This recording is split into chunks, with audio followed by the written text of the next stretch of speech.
ఖాకీ వనంలో కలుపు మొక్కలు పెరిగిపోతున్నాయి. ఓ ఖాకీకి మరో ఖాకీ బినామీగా వ్యవహరిస్తున్నాడు. రోజుకో అవినీతి దందా పోలీస్ శాఖ పరువు తీస్తోంది. నిన్న ఏఎస్ఐ మోహన్ రెడ్డి బినామీ పేర్లతో ఫైనాన్స్ వ్యాపారం నడిపి కోట్లను వెనకేసుకున్నాడు. ఇప్పుడు కూకట్పల్లి ఏసీపీ సంజీవ్ రావు బినామీ పేర్లతో 10 కోట్లకు పైగా ఆస్తులు కూడబెట్టినట్లు ఏసీబీ దాడుల్లో తేలింది. సంజీవ్ రావుకు అక్బర్ అనే పోలీస్ బినామీగా ఉన్నట్లు తేలింది. ఇలా మీకిది మాకిది అనే పద్ధతిలో డిపార్ట్మెంట్లో బినామీ దందా జోరుగా నడుస్తోంది.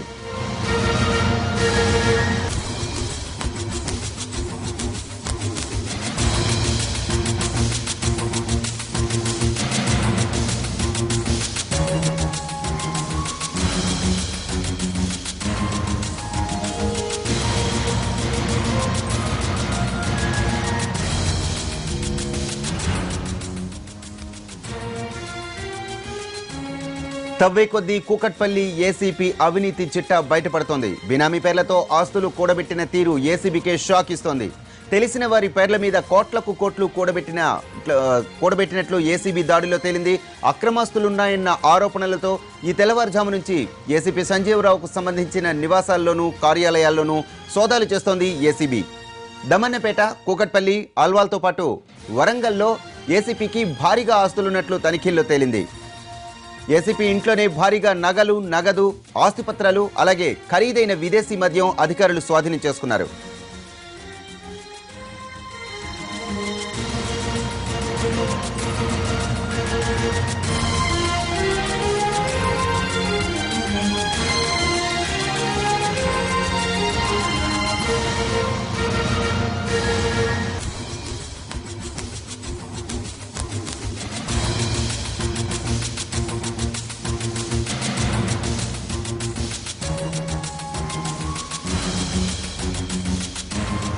ఇతనికి ఇదే ప్రాంతంలో కమర్షియల్ కాంప్లెక్స్ తో పాటు 2 అంతస్తుల భవనం కూడా ఉన్నట్లు అధికారులు గుర్తించారు.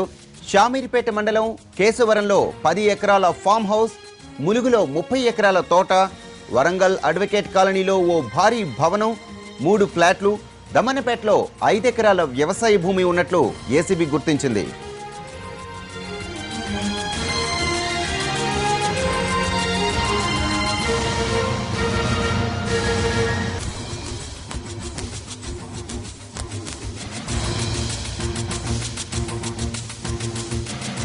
సంజీవ్ రావుకు బినామీగా వ్యవహరిస్తున్న అక్బర్ ఇంట్లో కూడా సోదాలు జరుగుతున్నాయి.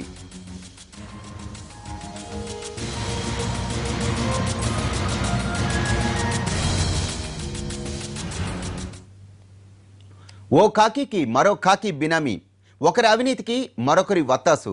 మొన్న మోహన్ రెడ్డి, ఈరోజు సంజీవ్ రావు. బినామీలకు సంబంధించిన మరిన్ని వివరాలు మా ప్రతినిధి రాధాకృష్ణ అక్కడి నుంచి అందిస్తారు. Radhakrishna, over to you.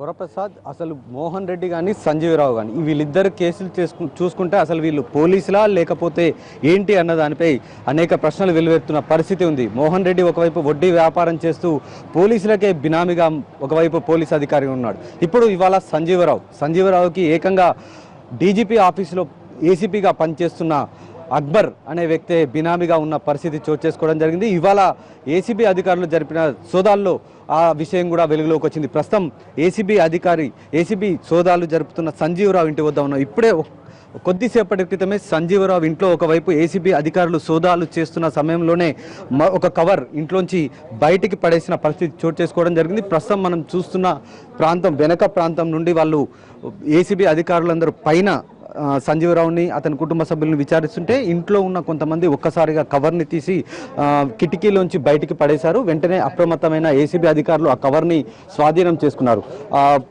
ఒకవైపు అంటే కిటికీని మీకు చూపించే ప్రయత్నం చేస్తాను. ఒకసారి వెనక వైపు నుండి ప్రస్తుతం మనం వచ్చాము, ఇంటికి వెనక వైపుకి వచ్చాం. వెనక వైపు నుండి కిటికీలోంచి బయటికి విసిరేశారు. ఖాళీ ప్రాంతం, ఇప్పుడు మనం వెనకాల ఒక ఇల్లును చూస్తున్నాం. ఇంటి దగ్గర ఉన్న ఆ చెట్టు సమీపంలో పడేశారు. వెంటనే అధికారులు దాన్ని గుర్తించి స్వాధీనం చేసుకుని లోపలికి తీసుకుని వెళ్ళడం జరిగింది. అందులో డబ్బుతో పాటు నగలు, అలాగే 2 చెక్ బుక్లు కూడా ఉన్నట్లు కూడా మనకు తెలుస్తుంది. దానికి సంబంధించి సంజీవ్ రావును విచారిస్తున్నారు. అలాగే ఎందుకు అంటే ఒకవైపు ఏసీబీ అధికారులు సోదాలు చేస్తున్నారు, అతన్ని ప్రశ్నిస్తున్నారు. ఈ క్రమంలో బంగారంతో పాటు డబ్బులు ఉన్న బ్యాగును ఎందుకు పారేయాల్సి వచ్చింది, అసలు ఆ డబ్బు ఎక్కడి నుండి తీసుకొచ్చారన్న కోణంలో ప్రస్తుతం అతని కుటుంబ సభ్యులను విచారిస్తున్నారు. అలాగే సంజీవరావు ప్రస్తుతం ఏసీబీగా పనిచేస్తున్నాడు. ఇతను కుకట్పల్లి ఏసీబీగా పనిచేస్తున్న ఒకవైపు పనిచేస్తూనే మరొక వైపు ఏసీపీ స్థాయి అధికారిని బినామీగా ఉంచుకున్నాడు. అక్బర్ అనే వ్యక్తి ఏసీపీగా పనిచేస్తున్నాడు. ఇతన్ని బినామీగా ఉంచుకున్నాడు. హైదర్ నగర్లో ఉంటున్నారు. అతని ఇంట్లోంచి సుమారు 10 లక్షల రూపాయల విలువైన